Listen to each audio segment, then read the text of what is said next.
Rasmus, it was a long time coming. You had a lot of bounces, a lot of close calls. Good to get number one today. Yeah, it's always fun to score for sure, but didn't get the ending that we wanted. So it doesn't seem as good now after, but it's obviously nice to get the first one out of the way.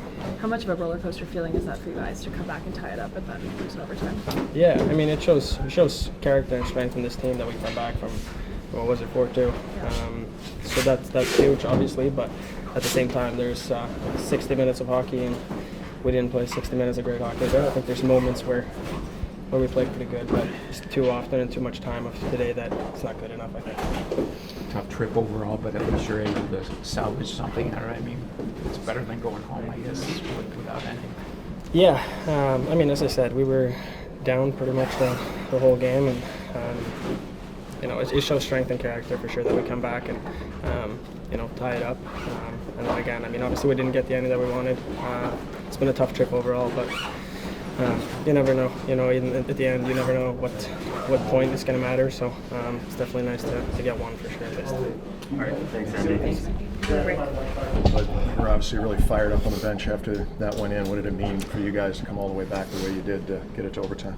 Yeah, obviously wasn't our best road trip. I lost my voice yelling so much, I think. Wasn't our best road trip. Obviously, we got down, a lot in all the first three games and this game, and yeah, just I think every game of this trip, or the last three, we scored 2 goals late, and I think it just shows that we don't quit and stick with it. And obviously, I turned it over on the first goal for them, and then fell on the fourth goal, so it was obviously frustrating, and you want to try to get it back for the team. And we did a great job on 6-on-4, and Obi got a shot through a couple times, and Willie had a great screen, and then puck was just sitting there behind him on that last one. So I mean, like Coach said after the game, you never know when those points are going to come up and matter, and late in April, and hopefully that's where we want to be in battling for a playoff spot. So hopefully that point helps.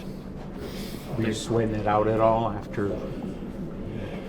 Wondered whether that was going to count or not. Well, it was about time we got one goal our way this year, so I don't know. Felt like it was bound to happen at some point. I don't know what the challenges are. We got one against Pittsburgh, and then I think this is the only other one. So I mean, I'm not sure the exact rule, but I mean it was pretty close from when he blew the whistle to when I put it in the net. And I think if the puck's sitting there, I think that they did a good job of talking about it after the puck went in, and then they talked about it as a group and called it a goal on the ice. And when it's a goal on the ice, I think usually it stands. So.